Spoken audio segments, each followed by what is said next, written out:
অভিনন্দন। আর এখানে শ্রদ্ধা অনেক স্যারেরাই আছেন, আমি তো আসলে সবাইকে ওইভাবে নাম মেনশন করলাম না। আর যেহেতু লিঙ্ক দিয়েছেন যিনি, উনি ওনার সম্ভবত 1 ঘন্টার লিঙ্কের, এর জন্য আসলে দেরি করলে পরে আবার টাইমটা ওয়েস্ট হয়ে যেতে পারে। যাই হোক, আমি শুরু করছি। আমি আমার পরিচয়টা আবার একটু ছোট করে দিয়ে নেই। আমি doctor Laboni Amin, DHMS BHMC Dhaka, BSS honours, MSS economics under Dhaka university. Registration number 31,094 এবং আমি আসলে হোমিওপ্যাথিক মেডিকেল কলেজ অ্যান্ড হাসপাতাল প্রস্তাবিত সাভার ঢাকায় লেকচারার হিসেবে আছি। তো এই হচ্ছে আমার সংক্ষিপ্ত পরিচয়। আজকে যে রেমেডিটি আলোচনা করব সেটা সিপিয়া অফ এসেনশিয়াল। আসলে এটা তো পলিক্রিস্ট রেমেডি, আমরা জানি সিপিয়া খুব বহুল প্রচলিত এবং আমরা সবাই সিপিয়া সম্পর্কে অনেক কিছুই জানি। তো দেখি আলহামদুলিল্লাহ নতুন করে কোনো কিছু বলতে পারি কিনা। সিপিআর সমনাম হচ্ছে ক্যাটল ফিশ। এটার মায়াজম হচ্ছে সোডিক, সাইকোটিক, সেফিলিটিক, টিউবারকুলার। এটার সাইড হচ্ছে বাম পাশ, অল্টারনেটিভ পাশ, কাতরতা, শীতকাতর, ক্রিয়াস্থল, শিরা, রক্ত সঞ্চালন, পরিপাকস্থল, উদর, স্ত্রী জননেন্দ্রিয়, যকৃত, নার্ভ এবং চামড়া। আমার কথায় এবং যদি শুনতে না পারেন তাহলে কাইন্ডলি আমি যে মডারেটর আছে ওনাকে আমি অনুরোধ করব আমাকে একটু বলতে, কারণ স্লাইড যখন শো করা হয় তখন কিন্তু মেসেজগুলি দেখা যায় না। হ্যাঁ, তো উনি একটু আমাকে অবশ্য অবগত করবেন। আর এরপরও আমি আসলে আবারও ক্ষমা চেয়ে নিচ্ছি, কারণ এখানে আমার যারা আছেন তারা সবাই অত্যন্ত অত্যন্ত জ্ঞানী গুণী মানুষ। যদি কোনো মানে কথায় বা আমার স্লাইডে কোনো ভুল হয়ে থাকে তাহলে অবশ্যই বিষয়টা ক্ষমা সুন্দর দৃষ্টিতে দেখবেন। আমি নিতান্তই ছোট একজন মানুষ এবং আপনাদের তুলনায় একদম নিউ কামার। আমার ভুলগুলো ধরিয়ে দিবেন, ইনশাল্লাহ চেষ্টা করব পরবর্তীতে নিজেকে সংশোধন করে নেওয়ার জন্য। এর বৃদ্ধি হচ্ছে দিবাভাগে, প্রাতে, পূর্বাহ্নে, অপরাহ্নে, সন্ধ্যাকালে, রাতে, গোসলে, সান্ত্বনায়, সাধারণভাবে ঠান্ডায়, ঠান্ডা বাতাসে, ঠান্ডা লাগলে, আহারের পর, শুক্রপাতে, দৈহিক পরিশ্রমে, উপবাসকালে, বিছানায়, শুলে, ঋতুস্রাবের আগে, প্রারম্ভে, সময় ও পরে, গাড়িতে, ঘর্ষণে, সহবাসে, ঘুমের অবস্থায়, শুরুতে। এখানে একটা প্রশ্ন সবারই জাগতে পারে যে দৈহিক পরিশ্রমটা রেড লাইন কেন? হ্যাঁ, কারণ সিপিআর রোগীদের দৈহিক পরিশ্রমে যেমন তার রূপ লক্ষণ বাড়ে, ঠিক দৈহিক পরিশ্রমে আবার তার রূপ লক্ষণ কমে। সো এটা একটা পোলার সিমটম। এর জন্য আমি এখানে রেড লাইন সিমটম করে দিয়েছি। আর যে সিমটমগুলি রেড লাইন করা সেগুলো অবশ্যই অবশ্যই ফার্স্ট গ্রেডের রেমেডি। হ্রাস আহারের পর, দৈহিক পরিশ্রমে, কর্মব্যস্ততায়, আমোদে প্রমোদে, শীতল পানীয়ে, জাগরণে, গরম বিছানায়। সিপিআর একটি বিশেষ লক্ষণ হচ্ছে সিপিয়া কোনো কিছুকে ধরে সে অকারণে চিৎকার করতে থাকে। এটা হচ্ছে সিপিআর একটি বিশেষ লক্ষণ। এবার আমি বলছি যে এই পায়োনিয়ার কোটিশন থেকে শুরু করছি। যে কথাটি আমাকে সব থেকে বেশি ভাবিয়েছিল সেটি হচ্ছে গিবসন মিলারের কথাটি। উনি কিন্তু সিপিআর গুরুত্ব বোঝাতে গিয়ে শুধু একটি কথা তুলে ধরেছিলেন, সেটি হলো আমাকে যদি একটি মেডিসিন সিলেকশন করতে দাও তবে আমি সেটা সিপিআর করব। বুদ্ধিমানের একটি কথায় পাহাড় সমান মূল্য। এই একটি কথাই কিন্তু ধরে নেওয়া যায় যে সিপিআ আমাদের লাইফে কতটা ইম্পর্টেন্ট একটা রেমেডি, বিশেষ করে মহিলাদের ক্ষেত্রে। তো আমি চেষ্টা করছি এর গুরুত্বগুলো তুলে ধরার জন্য পর্যায়ক্রমে। কেমন হবে সিপিএ মহিলাদের, অর্থাৎ আগে হচ্ছে দর্শনদারী, তারপর হচ্ছে গুণবিচারী। দেখে না একটু এর দর্শনটা। এসব মহিলাদের চেহারা কতটা পুরুষালী হয়। নারীর শরীরে যে সহজাত একটা ঢেউ খেলানো একটা ছন্দ থাকে, একটা নারী নারী ভাব থাকে, তাকে দেখলেই মনে হয় কেউ ভালোবেসে ফেলবে। তার যেরকম একটা শরীরের ভিতরে একটা দেখলে কবিতা লিখতে ইচ্ছা করে। কিন্তু সিপিআর রোগীদের কিন্তু তা না। সিপিআর পেশেন্টদের তাদের চেহারা দেখলে বলা হবে পুরুষদের মতো। তাদের হিপস যে খুব বেশি ঢেউ খেলানো তা কিন্তু নয়। পিছন থেকে দেখলে কেউ কিন্তু বুঝতেই পারবে না যে এটি আসলে মহিলা নাকি ছেলে। এবং এটাও বলতে পারি আমরা যদি কোনো মহিলাকে আমরা শার্ট প্যান্ট পরিয়ে রাখি তাহলে কিন্তু তাকে দেখা যাবে যে সে হয়তো বা ছেলে। মানে এটা ডিফারেন্সিয়েশন করাটা সো টাফ। সিপিআর রোগীদের সাধারণত দুই পাশে বাদামি বর্ণের দাগ থাকে, যেটাকে আমরা ক্লোয়েজমা বলি, অর্থাৎ এই যে মেস্তা বলে যেটা, সেটা। মুখটা একটু হলদেটে থাকে, ফ্যাকাশে রঙের থাকে, পেটটা বেশ মোটা থাকে এবং দেখলে মনে হয় পেটে মনে হয় বাচ্চা আছে, অর্থাৎ সে মনে হয় প্রেগন্যান্সি কন্টিনিউ করেছে, কিন্তু আসলে কিন্তু সে প্রেগন্যান্সি নয়, এটা তার কনস্টিটিউশন।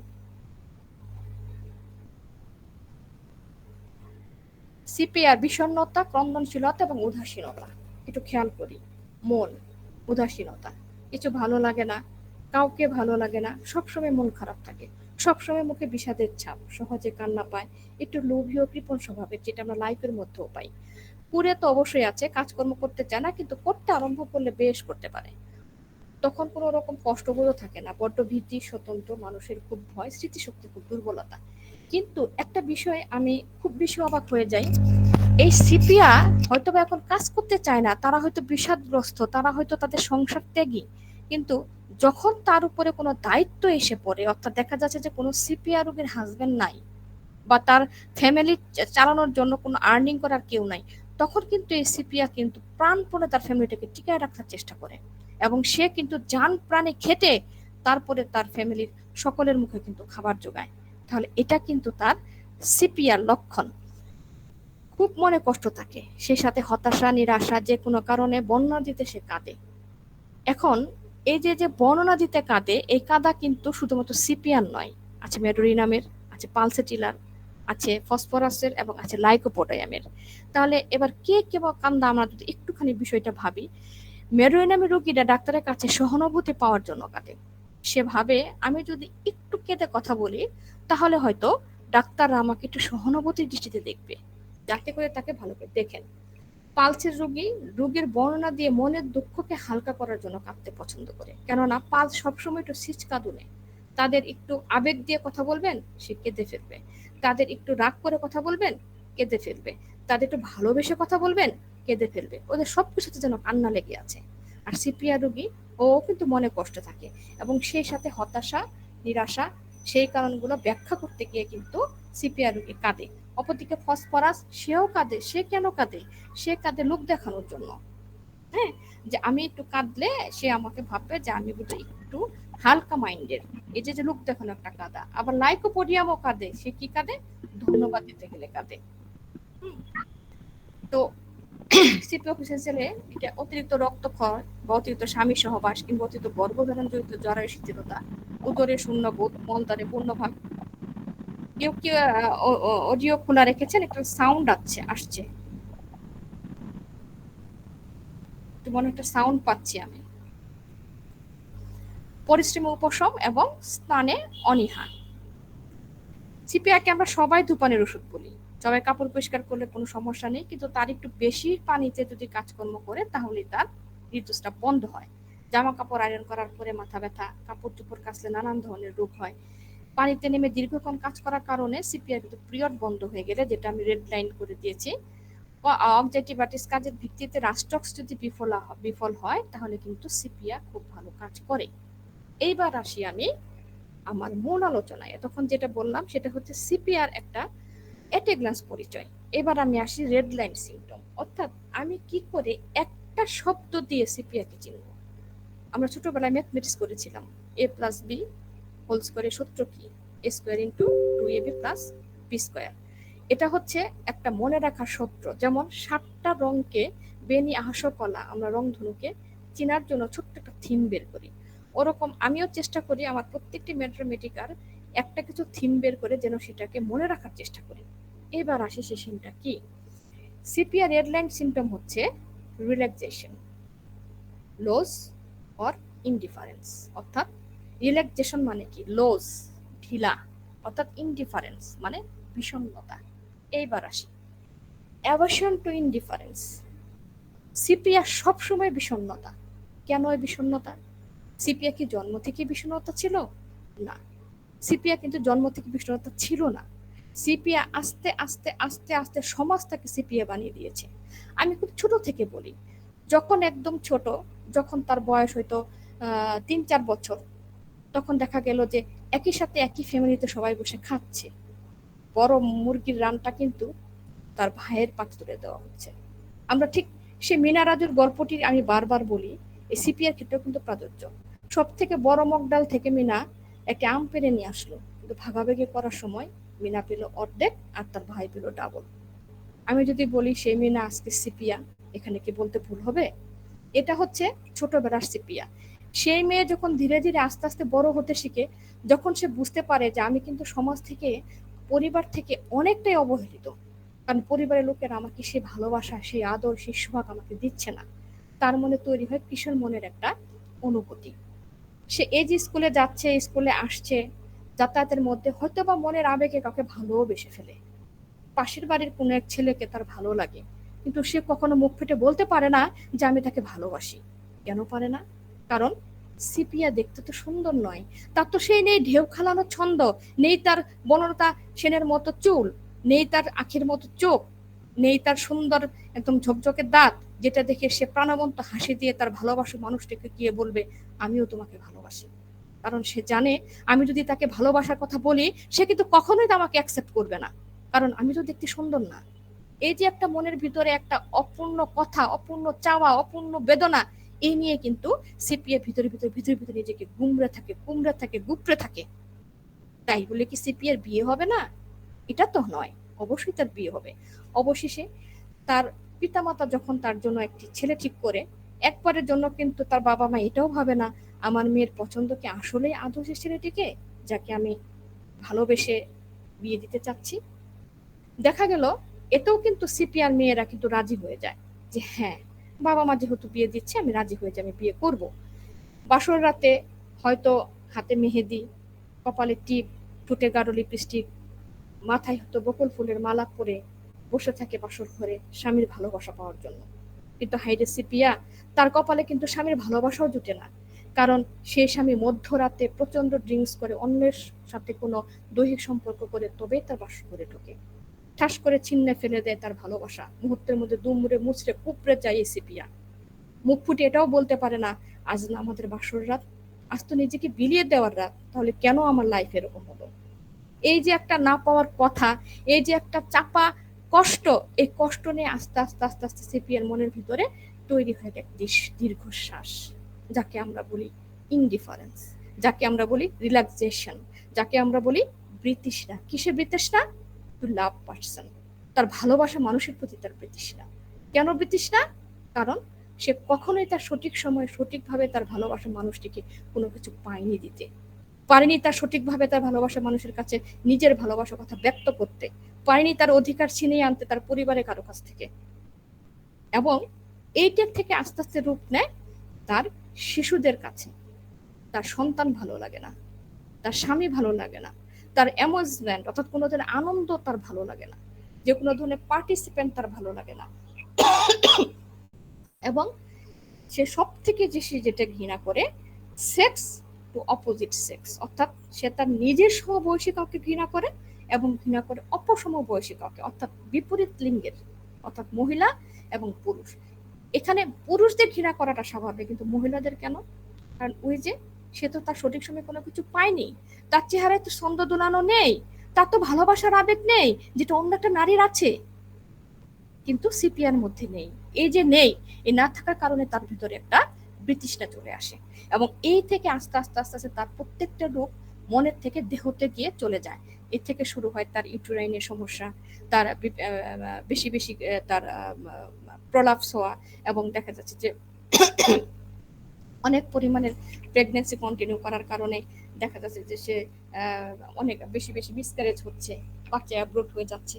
এগুলো বিভিন্ন কারণে কিন্তু সে তার দেহটাকে শিথিল করে রাখে, সে পারে না তার বেস্ট ফ্রেন্ড, তার রিলেটিভ কারো কাছে সে তার মনের কথা খুলে বলতে পারে না, কারণ সে কাউকে বিশ্বাস করে না। সে ভাবে আমি যাকে বলবো না কেন সে কখনোই আমার ভালোবাসাকে, আমার চাওয়াকে, আমার কথাকে সে প্রাধান্য দিবে না। এটা একটা মেন্টালিটি সিপিআর রোগীদের মধ্যে থাকে। সোশ্যাল ওয়ার্ক, যে কোনো কাজকর্মে কিন্তু তারা নিজেকে সবসময় গুটিয়ে রাখে, তারা হতাশাযুক্ত, তারা দাঁড়ানায় গিয়ে দাঁড়ায় থেকে কিন্তু দীর্ঘশ্বাস ফেলে, সিপিআও দীর্ঘশ্বাস ফেলে, অরাম মেটালিকামও দীর্ঘশ্বাস ফেলে, কষ্টিকামও দীর্ঘশ্বাস ফেলে। কিন্তু প্রত্যেকটা দীর্ঘশ্বাসের ভিতরে কিন্তু একটু ব্যাখ্যা আছে কিভাবে কিভাবে কারা দীর্ঘশ্বাসটা ফেলে। সিপিয়া যদিও সে সোশ্যাল ওয়ার্ক করে না, কিন্তু সে কিন্তু মানে এই যে যে কথাটা বললাম যে তার হাজব্যান্ড বা তার বাবা যদি কোনো কারণে মৃত্যুবরণ করে, তাহলে কিন্তু এই সিপিআই কিন্তু তার জান প্রাণ খেটে তার পরিবারের জন্য ইনকাম করে, যেটা একমাত্র সিপিআই রোগীদের পক্ষে সম্ভব। টু ম্যারেজ এন্ড রোমান্টিজম, কোনো প্রকার রোমান্টিকতা সিপিআর মধ্যে থাকে না, প্রত্যেকটা কথার ভিতরে দীর্ঘ শ্বাস থাকে, কারণ ফুল বাসি হয়ে গেলে সেটার থেকে গন্ধ ছড়ায় না। আমার একটা পেশেন্ট ছিল, যে পেশেন্টকে তখন আমি নিউ কামার, নতুন ডাক্তার একেবারেই, আমি প্রায় 2 ঘন্টার মতো আমি তাকে কেস অ্যানালাইসিস করেছি। কোনোভাবেই আমি একটা মেডিসিন সিলেকশন তাকে করতে পারিনি। বারবার সিপিয়া, ফসফরাস বা কস্টিকাম এরকম হাওয়েভার হতে পারে, আমার সিপিয়াটাই মনে আছে, বাকি মেডিসিনগুলি মনে নাই, শুধু ওঠানামা করছিল। তো লাস্ট একটা কথাতে আমাকে সেই রোগীটি একটি কথাই বলল যে ম্যাডাম, আমি যখন টাটকা গোলাপ ছিলাম তখন আমি গন্ধ দেওয়ার জন্য প্রস্তুত ছিলাম, কিন্তু আজকে আমি বাসি হয়ে গেছি। আজকে যদি কেউ আমার কাছে গন্ধ নিতে চায়, আমি কি পারবো সেই গন্ধটা তাকে দিতে? বাস, আমার কিন্তু মেডিসিন শেষ করতে দেরি হয়নি। এই একটা কথাতে আমি বুঝতে পেরেছিলাম সে আর যাই হোক সিপিআর রোগী। একদম অবাক হলেও সত্যি যে এই সিপিআর দেওয়ার পরে এই মহিলাটার এত চমৎকার রেজাল্ট আমি পেয়েছি, যেটা আজ পর্যন্ত কোনো সিপিআর রোগীকে দিয়ে আমি পাইনি। তার মানে কি, সিপিয়ারা হচ্ছে বাসি ফুল, যেখানে কোনো গন্ধ ছড়ায় না কিন্তু ফুলদানিতে রয়ে যায়, অবহেলিত ভাবে রয়ে যায়। অনেকে হয়তো ফেলে না, যে না বাসায় আছে থাকুক, আবার অনেকে হয়তো ফুচুরে ফেলে দেয়। এটা হচ্ছে সিপিয়া। তার গসিপিং ভালো লাগে না, তার গল্প ভালো লাগে না, তার মানে কোনো প্রকার অ্যামিউজমেন্ট, আনন্দ, সবকিছু থেকে সে কিন্তু নিজেকে দূরে রাখে। এবার আসি, কেন কেন সিপিআই এসব করে? এর কারণ কি? কারণ তার ভিতরে হচ্ছে ইমোশনলেস, তার ইমোশন নাই, তার ইমোশন হারিয়ে গেছে। যখন যে সময় যেটা থাকার কথা ছিল তখন নাই। আমরা একটা কথা সবসময় বলি, সময় 1 ফোঁটা, অসময়ে 10 ফোঁটা। যে ইমোশনটা নিয়ে সে ধীরে ধীরে বড় হয়েছে, সেই ইমোশনটা তাকে বাধাগ্রস্ত হয়েছে, তাকে থামিয়ে দেওয়া হয়েছে। এটা হয়তো পালসিটিলা মেনে নিয়েছে, পালসিটিলা মাথা নিচু করে মেনে নিয়েছে, কিন্তু সিপিয়া মানতে পারেনি। সিপিয়া মানতে পারেনি কারণে আজকে আজকে সে উদাসীন। আর পালসিটিলা ক্রন্দনশীল, স্প্রাইটলেস, অর্থাৎ তার ভিতরে কোনো গতি নাই। সে যে কাজই করুক না কেন থমকে দাঁড়াবে, সে নিজে সিদ্ধান্ত নিতে পারবে না, তার ভিতরে কাজে কোনো উদ্যমতা নাই। সিপিআর রুগীদের যদি আপনি আগে থেকে বলে ফেলেন, তার হাজবেন্ড যদি বলল যে কালকে কিন্তু আমাদের বাসায় আমার 10টা ফ্রেন্ড আসবে, তুমি একটু দুপুরে লাঞ্চের ব্যবস্থা করো। স্বাভাবিকভাবে কি হয়, একটা বাড়িতে 10 জন মানুষ যদি আপ্যায়ন অতিথি হিসেবে যায়, তাকে আপ্যায়ন করার জন্য কিন্তু ভোর বেলা থেকে কিন্তু একটা তোড়জোড় শুরু হয়ে যায়। কিন্তু সুপিরিয়র ডিগ্রিদের মধ্যে কিন্তু এই স্পিরিটলেসটা নেই। সে কিন্তু কখনোই ওই 10 জন মানুষকে কিন্তু টেকেল দিয়ে যে খাওয়াতে হবে, কি রান্না করতে হবে, এতটুকু তার ভিতরে থাকবে না, এবং সে চিন্তায় চিন্তায় চিন্তে চিন্তে অসুস্থ হয়ে যাচ্ছে। তার মানে সে এখান থেকে তার উদাসীনতাটা বেশি কাজ করে। লাইফ ফোর্সলেস, অর্থাৎ তার লাইফ কোনো ধরনের কোনো প্রকার ফোর্স থাকে না, উদ্দীপনা থাকে না। তারও একটা কারণ, কারণ কি, তার প্রচুর পরিমাণে ভাইটাল ফ্লুইড লস হয়। কারণ তার স্বামী যখন তার সাথে সহবাস করে, একবারও কিন্তু সিপিআর রোগীদের তার কি মন চাইলো, সে কি আসলেই তার সাথে ফিজিক্যাল রিলেশন করতে এগ্রি কিনা, সেটা কিন্তু একবারও সে চেয়ে দেখে না বা ডিমান্ড করে না। এই যে আস্তে আস্তে আস্তে আস্তে তার মনের বিরুদ্ধে তার সাথে একটা দৈহিক সম্পর্ক গড়ে তোলার কারণে তার ভিতরে কিন্তু প্রচুর পরিমাণে ভাইটাল ফ্লুইড লস হয়। এবং সিপিআর অপোজিট সেক্স যারা থাকে, তারা কিন্তু প্রচন্ড পরিমাণে এক্সেসিভ, সেক্সুয়াল এক্সেসিভটা তাদের মধ্যে বেশি থাকে। এই বেশি থাকার কারণে এটা কিন্তু সিপিআর রোগীতে মেনে নিতে পারে না, হয়তো বা সিপিআর কম যার কারণে তাদের বেশি, হোয়াটএভার, এটাও হতে পারে। এই মেনে না কারণে কিন্তু তার এই প্রচুর পরিমাণে ভাইটাল ফ্লুইড কিন্তু লস হয় সিপিআর রোগীদের মধ্যে, এবং যার কারণে সে অ্যাফেকশনলেস হয়। তার মধ্যে কোনো, তাকে দেখা গেল যে তার হাজবেন্ড হয়তো, সব হাজবেন্ডই যে এরকম তা তো না, কিছু হাজবেন্ড তো অবশ্যই বিপরীত ধর্ম থাকবে, কারণ আমাদের মেজরিটিজ মাস্ট বি গ্র্যান্টেড। দেখা গেল হয়তো কিছু হাজবেন্ড অবশ্যই তার ভালোবাসাটা মূল্যায়ন করছে, তাকে হয়তো বা অফিস থেকে ফেরার পথে একগুচ্ছ গোলাপ নিয়ে তাকে উপহার দিচ্ছে, কিন্তু সে সেটাকে অ্যাকসেপ্ট করে না, সে ঝেড়ে ফেলে দেয়, দ্যাট লাগবে না। এবং কি টাচটাও সে সহ্য করে না। দেখা গেল যে রাতে হয়তো হাজবেন্ড খুব রোমান্টিক ভাবে তার ওয়াইফকে একটু টাচ করলো, বাট সিপিআর রোগীরা কিন্তু সেটা কখনোই এটা মেনে নিতে চায় না, সে তার টাচটাকেও সে গ্রহণ করতে পারে না। অ্যাঙ্গারলেস মানে কি, রাগী, খুব খুব রাগী, যে কোনো বিষয়ে প্রচন্ড রেগে যায়, অল্প কথাতেও তাকে রাগানো যায় না। তার সন্তানরা কখন স্কুলে যাচ্ছে, কখন ঘুম থেকে উঠছে, তাকে যে সঠিকভাবে একটা টিফিন করে দিতে হবে, স্কুলে দিতে হবে, চুলগুলো এরমে আশ্রয় দিতে হবে, এগুলোর প্রতিও তার কোনো প্রকার এফেকশন নাই। সে কিন্তু সেগুলো থেকে প্রচন্ড পরিমাণে নিজেকে দূরে সরিয়ে রাখে। সে চায় না, সে কোনো ভালোবাসার বাঁধনে নিজেকে আবদ্ধ করতে চায় না। কারণ সে তার ভিতরে একটা ধারণা, এটা বলতে পারি আমি ফিক্সড আইডিয়া, যে আমি ভালোবাসলে আমি আমার মতো করে অপোজিট পার্সনটাকে পাবো না। সে হয়তো আমার মতো করে ভালোবাসবে না, বরং আমাকে তার মতো করে ভালোবাসতে হবে।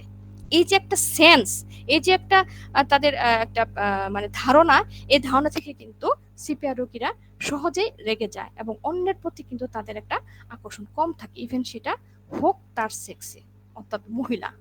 কারণ একটা মহিলাকে সে বিশ্বাস করবে না। একটা একটা সিপিআর রোগীরা অন্য অপোজিট সেক্সকে ভালোবাসবে, এটা স্বাভাবিক, কিন্তু তাই বলে কি নিজের সেক্সকেও, এদেরকেও কিন্তু সে বিশ্বাস করতে চায় না। এবার আমি আসি পালসিটিলার কথা। পালসিটিলাকে আমরা সবাই বলি সংসারের সৃষ্টিকর্তার আশীর্বাদ। পালসিটিলার একটা বউ থাকা মানে সংসার খুব সুন্দর, একদম মানিয়ে নেওয়া যায়। আর সিপিয়া, তাকে কিন্তু আমরা মোমের পুতুল বলি। কেন? কারণ সে অল্পতে গলে যায়। তার যেখানে একটু আগুন দিবেন, মোম যেরকম উপর একটু আগুন দিলে পুরোটা জ্বলে জ্বলে জ্বলে জ্বলে গলে গলে পড়ে যায়, ঠিক তেমনি সিপিয়াও।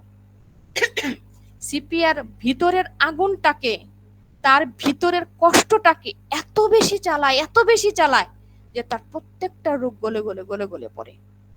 এটা হচ্ছে ছোট্ট একটি কথার মাধ্যমে সিপিয়াকে তুলে ধরা। ফসফরাস, আমরা জানি নাটোরে বনলতা সেন।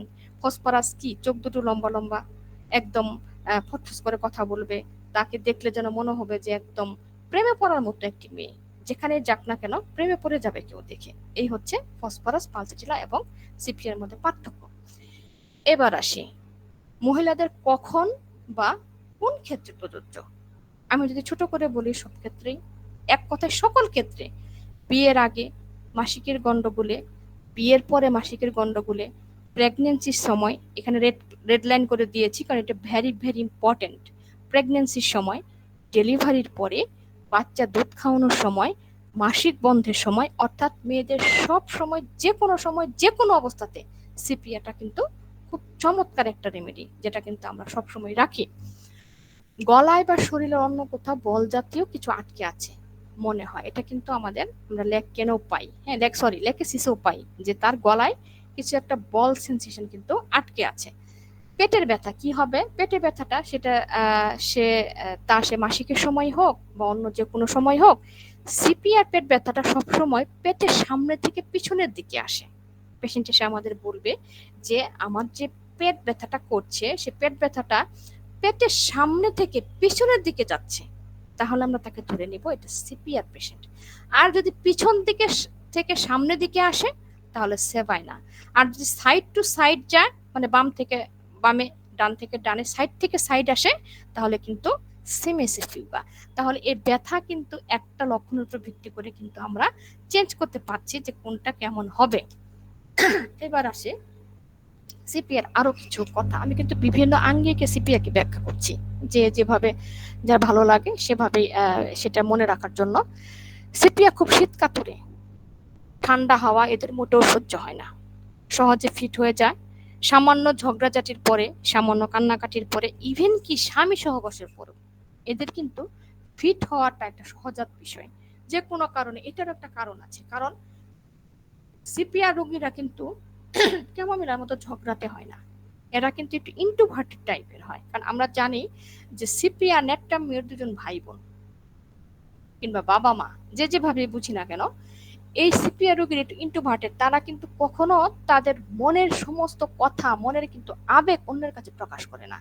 এই যে প্রকাশ করলো না, এই যে না করার কারণে যে ধীরে ধীরে তার মনের ভিতরে যে একটা দুঃখ কষ্ট যে চাপা পড়ে থাকলো, এখান থেকেই কিন্তু সে আস্তে আস্তে আস্তে আস্তে তার ভিতরে কিন্তু একটা মানে ঝড়ের মতো উঠে যায়, যার কারণে কিন্তু সে এটাকে মানে সহ্য করতে পারে না। টলারেন্স যখন না করতে পারে, তখন সে বিভিন্ন রোগের কারণে ফিট হয়ে যায় বেশিরভাগ সময়। যেমন যে সামান্য ঝগড়াঝাটি ওরা নিতে পারে না, একটু কান্নাকাটি করছে ফিট হয়ে গেছে, স্বামী সহবাস করছে ফিট হয়ে গেছে, গাড়ি চলছে, এবং কি বেশিক্ষণ হাঁটু গিরে বসে থাকলে, যেটা আমরা হয়তো বা হিন্দু এখানে যদি কেউ থাকেন এরা জানবেন হয়তো, যে মন্দিরে বা গির্জায় যদি প্রার্থনা করার সময় যেরকম হাঁটু গিরে বসে বসে উঠে, এই সকল ক্ষেত্রেও কিন্তু সিপিআর রোগীরা বসে থাকতে পারে না। এবং এখান থেকে কিন্তু আরেকটা লক্ষণ আমরা বলতে পারি, যে অনেক রোগীরা আছেন যারা এসে কিন্তু আমাদেরকে কমপ্লেন করে যে আমি যদি একটু হাঁটু গেড়ে বসি, কারণ এখানে তো মুসলমান ডাক্তার রুগীরা তো আর কখনো গির্জায় উঠবে না, কিন্তু এটাকে এই লক্ষণটাকে আমি কিভাবে প্রকাশ করব। দেখা যায় যে এই পেশেন্টের এই কথাটা এসে বলবে যে আমি যখন একটু হাঁটু গেড়ে ঘর মুছি বা একটু হাঁটু গেড়ে একটু বসি, তখন আমার ইউটেরাস থেকে ব্লিডিং হয়। এবং আমিও একটা রুগী পেয়েছিলাম যার কমপ্লেনই ছিল এটা, যে আন্টি আমি তো সারাদিন ভালো থাকি, কোনো সমস্যা নাই, কিন্তু আমি যখন একটু পিড়িতে বসে কোনো কিছু কাটাকুটি করি কিংবা আমি যখন ঘর মুছতে যাই, তখন থেকে আমার ইউটেরাস থেকে ব্লিডিং হচ্ছে। তাহলে এটা কিন্তু সেটার লক্ষণ অনুযায়ী কিন্তু কাজ করে। এবং আমি কিন্তু সিপিআর দিয়ে খুব ভালো রেজাল্ট তার মধ্যে পেয়েছি। এবং সে ছিল, মানে তার বাচ্চা প্রেগনেন্সি কন্টিনিউ করতে পারছিল না, আলহামদুলিল্লাহ সে যে প্রায় 3 মাসে প্রেগনেন্সি কন্টিনিউ করেছে। আমি কয়েকদিন আগে তার রিপোর্টটা পেয়েছি, সে 3 মাসে প্রেগনেন্সি কন্টিনিউ করেছে। যাই হোক, এখন লক্ষণ সবকিছুতেই থাকতে পারে। এবার আসে মাথায় খুব চুল উঠে যায় সিপিআর, বিশেষ করে বাচ্চা হওয়ার পর থেকে। হ্যাঁ, কারণ এখানে একটা বিষয় আছে, সেটা হচ্ছে যে সিপিআর রোগীরা তো নিজেকে একটু অবহেলিত করে রাখে, তারা কিন্তু তাদের নিজের যত্ন নিতে জানে না। হ্যাঁ, এই যে একটা প্রেগনেন্সি মহিলা যদি মানে তার প্রেগনেন্সি কন্টিনিউ যদি হয় কোনো মহিলার, দেখা যায় তার কিন্তু সুষম খাবারের দরকার। সে মাছ, মাংস, ডিম, দুধ এগুলো যদি সে পরিমিত খায়, তাহলে কিন্তু তার পুষ্টিটা সঠিকভাবে হয়। কিন্তু একটা সিপিআর রোগী, সে কিন্তু তার নিজের প্রতি উদাসীন। সে যে পাচ্ছে না তা কিন্তু না, তার স্বামী, তার সন্তান, তার সংসার সবাই কিন্তু তাকে হেল্প করছে, কিন্তু সে যে নিজের প্রতি এতটাই উদাসীন যে সে কখনোই কিন্তু একটু মানে প্রেগনেন্সি কন্টিনিউ কালে কিন্তু তার একটু চুল আঁচড়ানো, একটু তেল দেওয়া মাথায়, একটু চুলে শ্যাম্পু করা, বা একটু রোদে শুকানো, বা একটু ডিম দুধ খাওয়া, এগুলো খাবারের প্রতি কিন্তু সে প্রচন্ড উদাসীন থাকে। এই উদাসীনের কারণে কিন্তু এই ধরনের সমস্যাগুলো কিন্তু ক্রিয়েট করে। মহিলাদের ওষুধ তো এটা আগেই বলেছি, এবং সাদা স্রাব এটা সিপিআর রোগীদের নিত্য সঙ্গী। প্রচুর পরিমাণে হোয়াইট ডিসচার্জ যায়, এবং মাসিকের সব রকমের স্বাধীনতা। সব রকমের স্বাধীনতাটা কি? মাসিক কম, মাসিক বেশি, মাসিকের সময় ব্যথা, মাসিকের প্রত্যেক মাসে নির্দিষ্ট সময় আগে পরে হতে পারে, মাসিক প্রত্যেক মাসে নির্দিষ্ট সময় হতে পারে এবং হতে পারে না। অর্থাৎ মাসিক নিয়ে যতগুলো কমপ্লেন আছে, প্রত্যেকটা কমপ্লেনই কিন্তু আমরা ধরতে পারি যে সিপিআই এখানে কিন্তু ক্যারি করছে।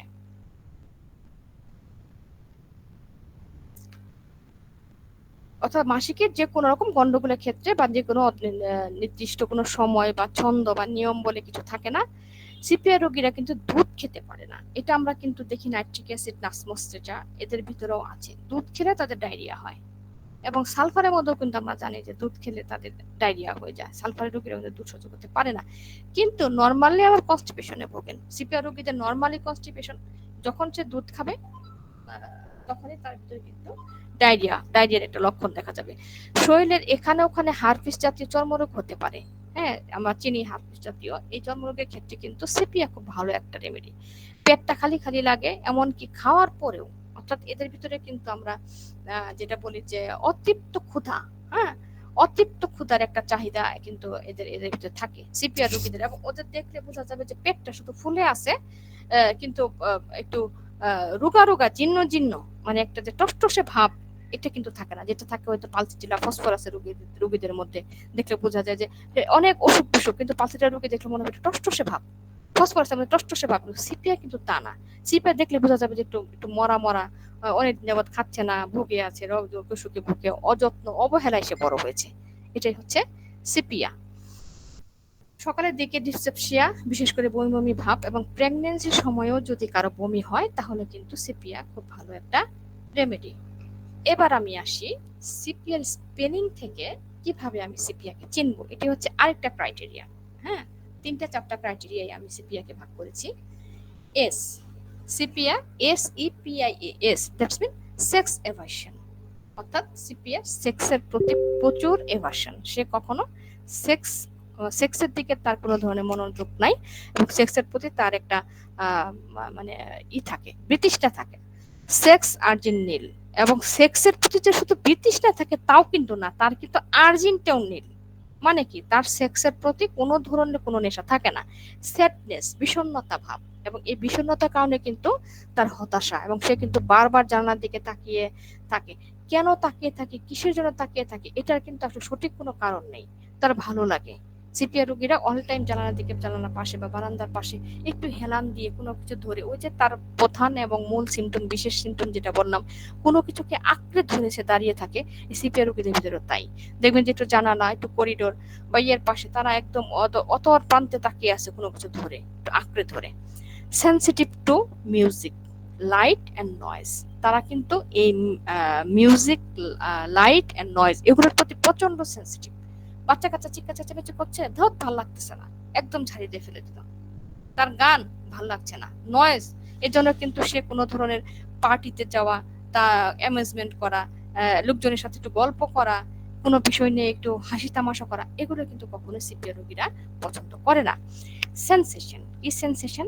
এমটিনেস, অল গন সেন্সেশন, উইকনেস, অর্থাৎ তার মনে হয় যে তার স্টমাকটা মনে হয় এমটিনেস হয়ে আছে, একদম খালি খালি হয়ে আছে, এরকম একটা সেন্সেশন তার ভিতরে কাজ করে। Sensation of bearing down pain, অর্থাৎ মনে হচ্ছে যে সবকিছু মনে হয় তার একদম ভিতর দিয়ে ঠেলা মেরে বের হয়ে যাচ্ছে, যার কারণে কিন্তু সিপিআর রোগীরা সবসময় পাকে ক্রস করে বসে, যেন তার ভিতর থেকে কোনো কিছু বের না হয়ে যায়, এরকম একটা টেন্ডেন্সি সিপিআর রোগীদের মধ্যে থাকে। Ball like sensation in the throat, যেটা আমি বলেছিলাম যে ল্যাক্টিসিসের মধ্যেও থাকে, এটা সিপিআর এর মধ্যেও আছে, যে তার গলাতে একটা বল লাইক সেন্সেশন সে অনুভব করে। Lump session in the rectum or prostate, দেখেন প্রোস্টেটের নাম সেন্সেশনের ক্ষেত্রে কিন্তু সিপিয়া সুপার গ্রেট একটা রেমেডি, আমি রেড সিগন্যাল করে দিয়েছি। সো সিপিয়া শুধু যে মহিলাদের তা না, পুরুষ মানুষের ক্ষেত্রেও কিন্তু অনেক সময় সিপিয়া ব্যবহার করা যায়। যদি কারো প্রোস্টেটের লাম্প সেন্সেশন সে অনুভব করে এবং সেটা যদি রেকটামেও হয়, তাহলে কিন্তু আমরা একবার সিপিয়ার কথা ভাববো। As that mean smile no, অর্থাৎ তার কোনো প্রকার হাসি নাই, সে হাসতে জানে না, সে হাসতে জানে না, সে হাসাতে জানে না, কিভাবে হাসবে সেটাও সে জানে না, কারণ সবকিছুরই একটা লাইটেন্ট সিমটম, ব্রিটিশটা এভার্সন, এটা কিন্তু তার মধ্যে সবসময় থাকে। স্ক্যান্থি ল্যাক্রেশন, অর্থাৎ খুব অল্প পরিমাণের ল্যাক্রেশন হয়, চোখের পানি, খুব কান্নাকাটি, খুব অল্প পরিমাণের ল্যাক্রেশন, অর্থাৎ দুধ যেটা আসছে, আমরা যেটা দুধ হওয়ার পরে, সিপিআর রোগীদের কিন্তু প্রেগন্যান্সি কন্টিনিউ করার পরে কিন্তু ওদের বুকে দুধও খুব কম আসে সিপিআর রোগীদের। হ্যাঁ, স্ট্রেস ইনসোনেন্ট, মানে তারা যে কোনো বিষয়ে ইনকন্টিনেন্স, অর্থাৎ যে কোনো বিষয়ে কিন্তু তারা স্ট্রেস নিতে পারে না, অল্প একটু স্ট্রেস দিলেই তারা খুব মানে মন্থর হয়ে যায়, অর্থাৎ স্লাগিশনেস বা কনফিউজ, খুব বিষয়ে তারা খুব কনফিউশনের মধ্যে ভোগে সিপিআর রোগীরা। ই that's means exertion mental aggravation, কোনো সময় যখন তাকে মানসিক কোনো চাপ দেওয়া হয়, তাহলে তার সব ধরনের রূপ লক্ষণ বৃদ্ধি পায়, সেটা যে কোনো ভাবে হোক, যে কোনো বিষয়ে হোক, যদি মানসিক চাপে থাকে তাহলে সে সবকিছু ঘুরায় ফেলে, আবলায় ফেলে। ওই যে বললাম, হাজবেন্ড বললো যে কালকে আহ ইয়ে আসবে, ফ্যামিলিতে 10 জন ফ্রেন্ড আসবে, এই যে যে একটা মেন্টাল একটা তাকে চাপ, এই চাপের ফলে দেখা যাবে সিপিআর রোগীদের রাতেই অসুস্থ হয়ে গেছে। অর্থাৎ তাদের, অথচ আরেকটা জিনিস এখানে আমরা বলতে পারি, আপনি যদি একবার খেয়াল করেন, এই যে সিপিআর হাজবেন্ড হয়তো তাকে বললো যে কালকে আমার ফ্রেন্ড আসবে 10 জন, তুমি রান্না করে রেখো, এটা না বলে যদি তাকে দেখা গেল যে হঠাৎ করে লোক মানুষরা চলে আসলো, তাহলে কিন্তু সে ম্যানেজমেন্ট করতে পারে। অর্থাৎ তাকে জানানো যাবে না, অগ্রিম বার্তা দিয়ে যদি কেউ আসে, তাহলে সেটাকে অনেক বেশি মানে ইয়া হয়ে যায়, এক্সারশন হয়ে যায়, সে মেন্টাল অ্যাগ্রেশন হয়ে যায়। বাট ইজি একদম, ঠিক আছে আসছে, ওটা চলে আসছে, রান্না করে দিবে, কোনো সমস্যা নাই। এটা just like a example. Easily frightened, খুব সহজেই তাড়াতাড়ি ফিট হয়ে যায়, অ্যাঙ্গার, রাগ করে, এবং ফাইন্ডিং টেন্ডেন্সি, হ্যাঁ, মানে ফিট হয়ে যাওয়ার একটা টেন্ডেন্সি এই সিপিআর ভিতরে থাকে। Empty feelings in stomach not ameliorated by eating, মানে পেটটা সবসময় খালি খালি বোধ লাগে, কিন্তু স্বাভাবিকভাবে খালি খালি বোধ লাগলে খেলে তো সেটা ফিল আপ হয়ে যাওয়ার কথা, বাট সিপিআর রোগীদের ভিতরে কিন্তু খেলেও কিন্তু তার ভিতরে এই ভাবটা থাকে, মানে চলে যায় না, থেকেই যায়। হ্যাঁ, এনোরেসিস, অর্থাৎ বিছানায় প্রস্রাব করা, রাত্রে যাদের বিছানায় প্রস্রাব হয়, বিশেষ করে বিবাহের পরে। এবং আমি কিন্তু একটা পেশেন্ট সারিয়েছিলাম, আমি সম্ভবত সালমা আপুকে বিষয়টা বলেছিলামও, যে বাসরাতে বিছানায় প্রস্রাব করেছিল, এরকম একটা রোগী আছে যাকে কিন্তু আমি সিপিআর দিয়ে সারিয়েছিলাম, যে সে বিছানায় প্রস্রাব করতো মাঝে মাঝে, সবসময় যে করতো তা না, এটা তার ছোট থেকে একটা রোগ ছিল। তো এই এনোরেসিসটাও কিন্তু আমরা দেখতে পাই।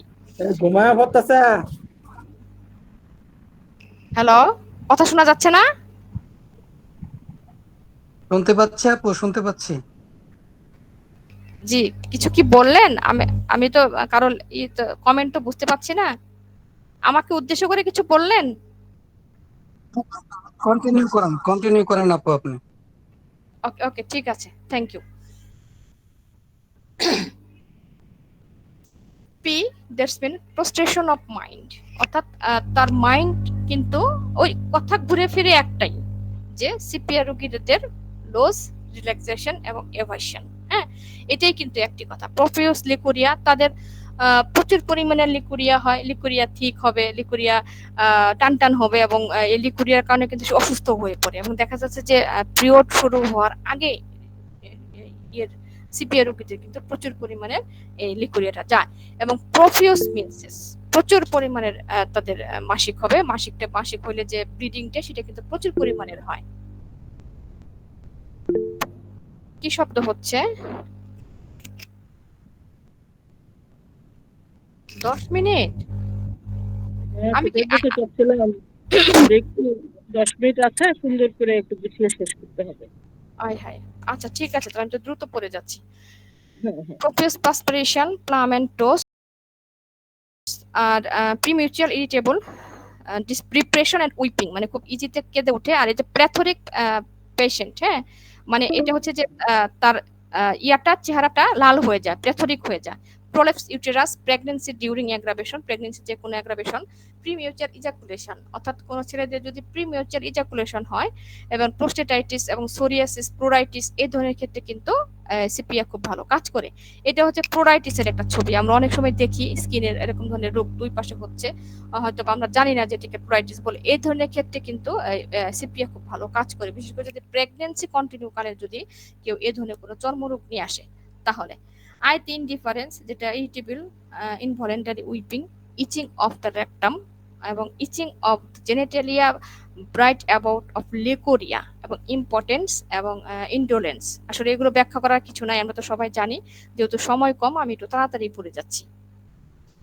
এতে aversion, aversion to coition, aversion to company, aversion to opposite sex, aversion to consolation, aversion from pregnancy, miscarriage or abroad, এবং aversion to sex, to being touch sexually, double plus. মানে কি, অ্যাভার্সন টু সেক্স অর্থাৎ তার নিজের সেক্সের প্রতিও তার aversion, to being touch sexual, এবং সেক্সুয়ালের সময় যদি তাকে টাচ করে তাহলে সেটাকে দৃঢ়ভাবে সে সেটাকে অ্যাভার্সন করে, যেটা আমরা ডাবল প্লাস কিন্তু এখানে দেখতে পাচ্ছি। তো এটা এই হচ্ছে সিপিআর আর টু রেড লাইন সিমটম ছিল। যাই হোক, যেহেতু সময় খুব কম, আমি একটু শর্ট করে এটাকে তুলে ধরলাম। কারো কিছু বলার থাকলে এখন এখানে বলতে পারেন।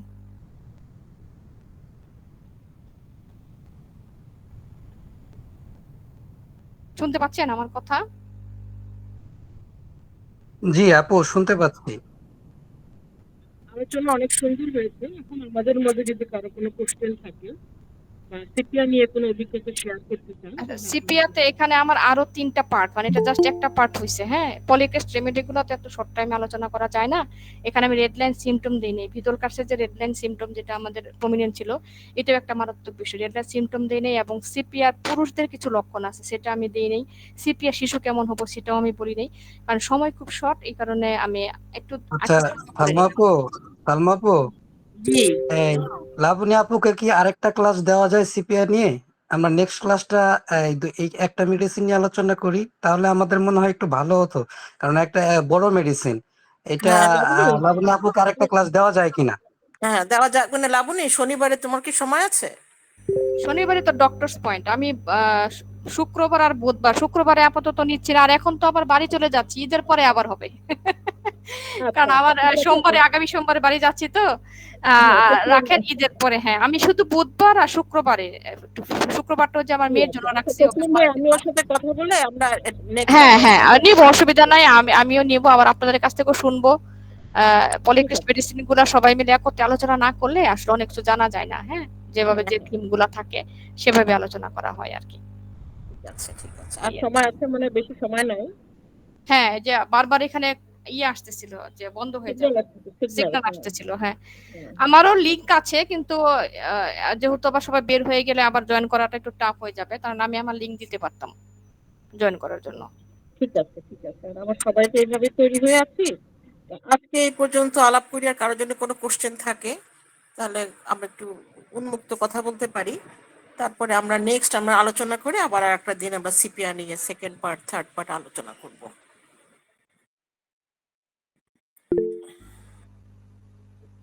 জি বলেন। এখানে আমাকে মনে হয় একটু অনেকেই দিছে। ধন্যবাদ সবাইকে। তাসলিমা খান ম্যাডাম অবশ্যই অবশ্যই সুন্দর আলোচনা হয়েছে। দারুণ তারপরে দিছেন। এটাও ঠিক যে সিপিআর তো একটা ছোট মেডিসিন না, এটা পলিক্রেস্ট মেডিসিন এবং অনেক ডিপ অ্যাক্টিং মেডিসিন। এখানে বাচ্চা বা শিশুদের একটা আচরণ আছে, তারপরে জেন্টসদের আচরণ আছে। এই আমাদের আবার অ্যাকিউট অবস্থায় সিপিআর কে কিভাবে চিনবো, ক্রনিক অবস্থায় এবং শুধু চাই না, আমি যদি সিপিআর যদি খালি ইউটেরাইনটা ব্যাখ্যা করি, মানে এই মহিলাদের নিয়ে তো মেডিসিনটা হ্যাঁ, হ্যাঁ, ইউটেরাইনটা ব্যাখ্যা করলে আমার একটা পার্ট চলে যাবে, কারণ ওর একটা part চলে যাবে। এই জন্য মিষ্টিটা বলছি কেমন হবে, মেনস্ট্রুয়েশনের আগে কি হবে, মেনস্ট্রুয়েশনের পরে কি হবে, তার লিকুরিয়া ধরনটা কি হবে, সেখানে তার মাইন্ডটা কি হবে, মাইন্ডের সাথে অ্যাসোসিয়েটেড কি আসবে, মানে দেখা যাচ্ছে ওইখানে একটা একটা পুরো চ্যাপ্টার কভার আর কি। cover করবে। হ্যাঁ, হ্যাঁ। ঠিক আছে, তাহলে আমরা নেক্সটে আবার একটু সিপিআর নিয়ে আলাপ করব। কারো কি কোনো কোশ্চেন আছে? কোশ্চেনের হাত রেজ করে আপনি কোশ্চেন করতে পারেন।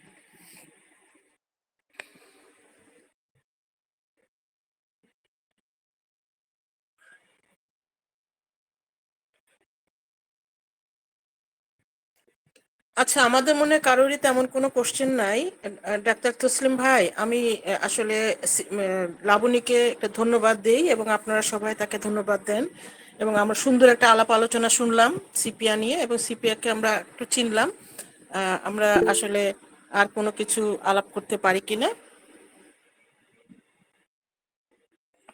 জি বলুন। উম, জি, আমি হচ্ছে যে প্রথমেই ডাক্তার লাবণী আপুকে ধন্যবাদ দেওয়ার আগে আমি ডাক্তার সালমা আপুকে ধন্যবাদ ধন্যবাদ দিচ্ছি। যখন গ্রুপটা শুরু করি, আমি সর্বপ্রথম আমি এই গ্রুপটা যখন তৈরি করি সালমা আপুর সাথে কথা বলি।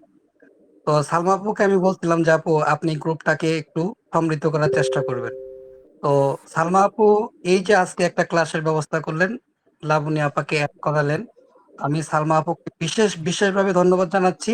এবং নেক্সটে এরকম আরো লেকচারার আমাদের এই গ্রুপে নিয়ে আসবেন এবং আমাদের গ্রুপকে সমৃদ্ধ করবেন। আজকের আলোচনাটা এতটা ইনফরমেটিভ ছিল, আমার মনে হচ্ছে আরো 3টা ক্লাসও যদি সিপিআর দেই তাতে আমাদের কোনো দুঃখ থাকবে না।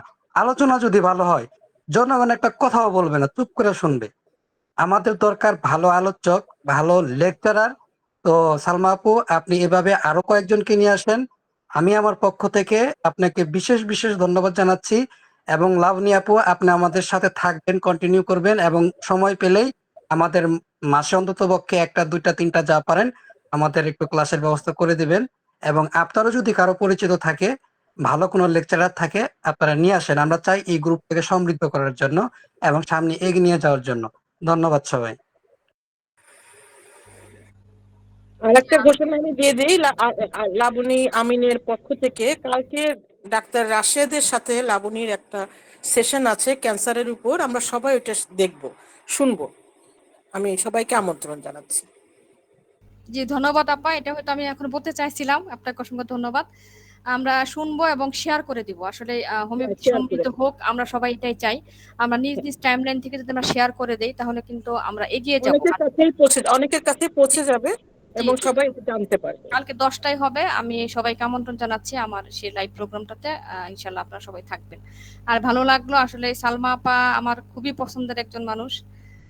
আর আমি আমি আসলে ওনার কাছ থেকে অনেক কিছু শিখেছি। উনি অনেক জ্ঞানী একজন মানুষ।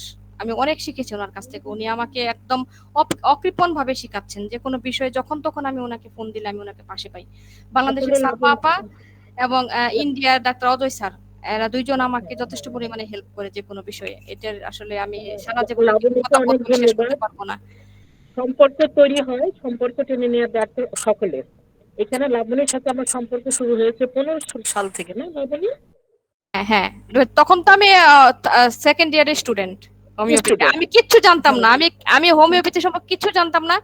এবং সত্যি কথা বলতে আমি আজকে এতদিন পর্যন্ত এখানে আসছি, যখন আমি দেখতাম যে সালমা আপা এইচডি হোমিও সদনে প্রত্যেকটা লক্ষণের উপরে এক কথা বলে উনি মেডিসিন চট করে বলে ফেলতো, তখন আমার মনের ভিতরটা ডাকতো যে ইস, আমি যদি একটু সালমা আপার মতো হইতে পারতাম, কিভাবে উনি লক্ষণের উপরে চট করে একটা মেডিসিন নাম বলে ফেলতো। এই যে আমার কিন্তু তখন থেকে ভিতরে একটা ইন্সপায়ার জাগলো যে আমাকে এরকম হতে হবে, এবং আমি কিন্তু আল্লাহর রহমতে চেষ্টা করছি, আমি থেমে নাই। এবং তখন থেকে কিন্তু আস্তে আস্তে আস্তে আস্তে আস্তে আস্তে এই যে আস্তে আস্তে রেপার্টরি করতে করতে করতে করতে যাই হোক চেষ্টায় আছি। কিন্তু এটাও আমার একটা মানে ভালো লাগে যে সালমা আপা আমার একটা একজন ইন্সপিরেশনের একজন আমার ব্যক্তি আর কি। জি, ধন্যবাদ সবাইকে। বলেন আপু, লাবণী আপু, আপনি হচ্ছে আজকের যে প্রেজেন্টেশনটা, এটা যদি আপনি চান আজকেও শেয়ার করে দিতে পারেন, অথবা 3টা পার্ট নেওয়ার পরেও আপনি দিতে পারেন। প্রেজেন্টেশনটা খুব ভালো লাগলো, একটু গ্রুপে দিয়ে দিবেন যদি সম্ভব হয়। এটা রেকর্ড হয়েছে না? ক্লাসটা কি রেকর্ড ছিল? জনাদ ভাই, রেকর্ড হয়েছে কি? ও তাহলে তো ওকে, রেকর্ড হলে তো পেয়ে যাবেন সবাই আপনারা রেকর্ডে, নাকি আমি জানি না এটা হলো সিস্টেম কি আপনাদের গ্রুপে, কি এটা আপনারা ইউটিউবে দিয়ে দেন নাকি কিভাবে কি করেন? জনাদ ভাই, আমাদের একটা টেলিগ্রাম ওপেন করে করলে ওইখানে আমরা ভিডিওগুলো দিয়ে দিতে পারি, যেহেতু হোয়াটসঅ্যাপ গ্রুপে এত বড় ভিডিও দেওয়া সম্ভব হ্যাঁ, না। কিংবা একটা এটা টেলিগ্রাম করে ইউটিউব ক্রিয়েট করলে ওখানে আমরা সবাই যা যা লেকচার